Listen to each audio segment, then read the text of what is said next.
This is my first year. We decided to make the change because our fungicide and insecticide rates were increasing every year. Yep. And I knew that was because my plants weren't healthy, and my plants weren't healthy because my soils weren't healthy. So we knew we needed change, we just didn't know how. We were spraying more and more fungicides and insecticides on cereal crops. Higher rates of fertiliser? Using higher rates of fertiliser. And well, we knew that getting fungal diseases and getting attacked by insects was the cause of having unhealthy plants, which meant we had unhealthy soils. So we knew we needed to change, but we didn't know how. So we came to this worm juice tour this time last year, and I came quite sceptical and naive and ignorant. I think the good thing about it was local people getting good responses on their farms, because a lot of, I've done a lot of research, but it's all elsewhere. It's in America or it's in high rainfall areas, and this is so local and low rainfall. There's nothing airy-fairy about it. It's real farmers seeing real changes in the on their farms and in the bank balance. Yeah. Yeah. And was that an impact for you, the bank balance side of it as well? Oh, definitely. Yep.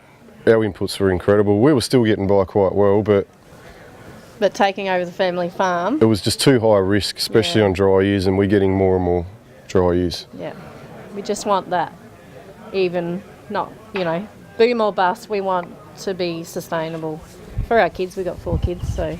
Yeah. But for me, changing our farming ways is about health. I used to be a naturopath, and I could see I was getting a bit, I don't know, what's the word?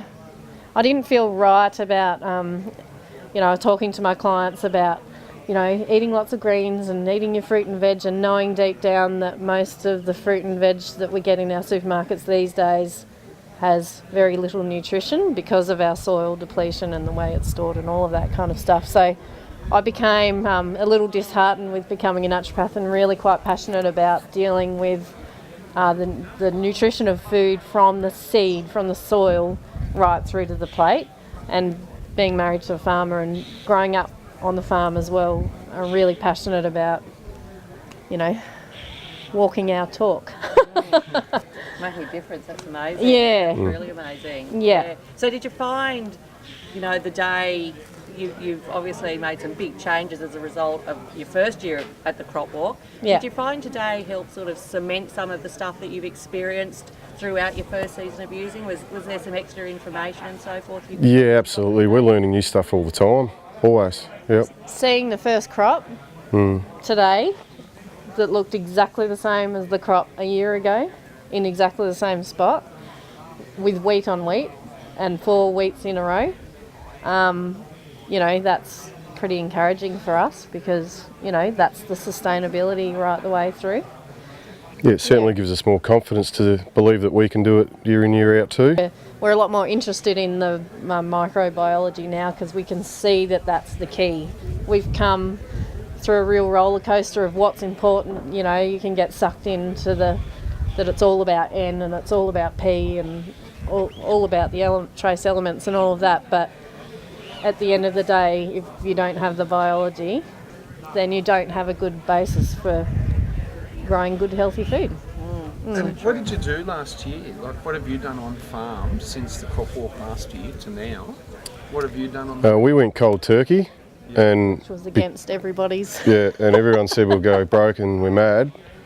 We still had a little bit of fertiliser left over, so what we did was use that in the same paddock next to worm juice, and we've got a comparison that's right next to each other, exactly the same conditions but different inputs, and the crops are equal as well. You do look at the fertiliser crop, and it does look thicker, But since the dry finish, the dry finish, you can see half the heads in the fertiliser crop are dead. The heads are smaller. They're not as full as the worm juice side of it. And what was the difference in the input, like cost of input? Yeah, that's the best question, because that's what it's all about. Well, it costs us around $60 to $70 a hectare using fertiliser and trace elements, and using the worm juice, and we've used a VAM. it's costing us $32 a hectare, 32 to 35. Yeah, we've used a half few price. extra. Yeah. Yeah, we have done a few extra trace elements and things Yeah, on top. as well as trace elements. Yeah. Yeah, but Just because we went through that phase of not knowing, our soil test was showing that there wasn't, that we were deficient in a lot of things.